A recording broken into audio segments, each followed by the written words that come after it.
Attends, c'est grave Gustave. Eric a des tics. Et tu savais que Hervé et Philippe font des pipes? Oui, et figure-toi que Maxime s'esquive. Pendant que Lucie sourit, mais sous perfusive. Marianne dérape, elle claque des sapes.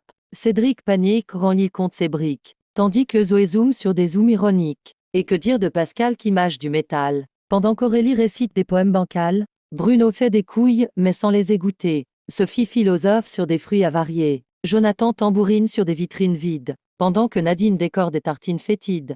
Gauthier fait des guirlandes en papier mâché. Mais son chien a tout bouffé, faut tout recommencer.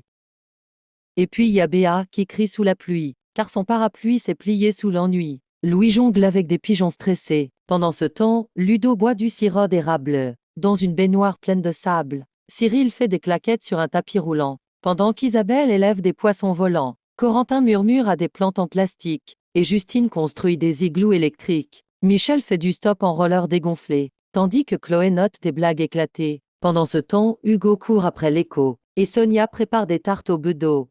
Arthur chante faux en jouant du violon, et Camille repeint son plafond en fluo citron. Jérôme fabrique des skis en nougat, mais fond sous le poids de son propre tracas. Pendant ce temps, Clara crie sur des nuages, car ils ne répondent jamais à ses messages. Théo parle en morse à des lampadaires, et Charlotte remplit sa baignoire de lumière. Nico écrit des poèmes en alphabet braille, mais s'étonne que son mur ne les détaille. Et puis il y a Sophie qui danse avec l'invisible, pendant que Damien se bat contre les imbéciles. Tout ensemble, ils forment un beau carnaval, un monde où le bizarre est enfin normal. Alors que la Terre vacille sous tant d'absurdes, le cosmos lui-même en reste tout courbe. Les étoiles bégayent en voyant ces zigotos, et même les trous noirs font marche arrière illico. Saturne envoie un SMS à Pluton. Frère, je crois qu'ils ont craqué le plafond. Pendant ce temps, Vénus pète une durite, et Neptune déclare c'est grave stylé, dites. Les aliens, eux, arrêtent les abductions, car franchement, c'est trop de complications. Mais soudain, un cri fend l'infini. C'est Kevin, perché sur une comète en furie.